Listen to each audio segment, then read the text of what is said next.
Hi అండి అందరికీ. ఇవాళైతే నేను ఒక యూస్‌ఫుల్ టిప్‌తో వచ్చేసాననమాట. అదేంటంటే పిల్లలు బుక్స్‌లోంచి పిన్ పేపర్ సెపరేట్ అయిపోతాయి కదా!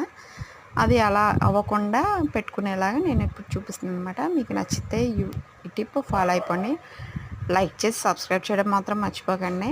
సో, ఫస్ట్ అయితే ఏంటంటే బుక్ తీసేసుకొని దాంట్లో పేపర్స్ ఉండే పిన్స్ ఉంటాయి కదా! మధ్యలో పిన్స్ ఉంటాయి కదా! ఆ పిన్స్ పైకి లేపి పెట్టుకొని సెపరేట్ అయిన పేపర్ ఉంటే ఆ పేపర్‌ని దాంట్లో పెట్టేసి ఒక కాగితం ముక్క ఫోల్డ్ చేసుకోవాలి. చేత్తో మట్టికి ఆ గోరుతో మట్టికి ఆ పిన్స్ లేపారంటే ఇంక గోరులోకి వెళ్ళిపోతది. అది గుచ్చుకుపోద్దనమాట.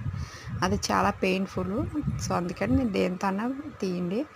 మనం తలలో పెట్టుకునే చెంపిన్స్‌లు ఉంటాయి కదా! దాంతో అయితే ఇది ఇంకా ఈజీగా వచ్చేస్తుంది. నేనైతే దాంతోనే తీసాను. తర్వాత మనం పెట్టుకున్న పేపర్స్ ఉంటాయి కదా!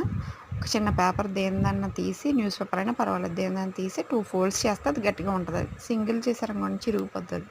అందుకని 2 ఫోల్డ్స్ చేస్తే అది గట్టిగా ఉంటది కాబట్టి ఆ పిన్స్ తీసిన దాంట్లో లేపేసిన దాంట్లోనే మళ్ళీ అది పెట్టేసి మళ్ళీ పిన్స్ నొక్కేస్తే గట్టిగా ఉంటది. చాలా రోజులు కూడా ఊడిపోదు. పిల్లలు ఏంటండి అది ఊడిపోతే ఏడుస్తూ ఉంటారనమాట. ఒక పేపర్ పైన మళ్ళీ ఆళ్ళకి నెతకాలంటే కష్టం. ఎక్కడ పడిపోయిందో తెలీదు కూడా ఆళ్ళకి. అందుకని ఇలా చేస్తే మనకి వాళ్ళకి కూడా ఊడదు. చక్కగా బుక్స్ కూడా నీట్‌గా కనపడతాయి మనకి. చిరిగిపోయినట్టు, చిందరవందర పడినట్టు, ఎగుడు దిగుడు అయిపోయినట్టు కూడా కనపడవు.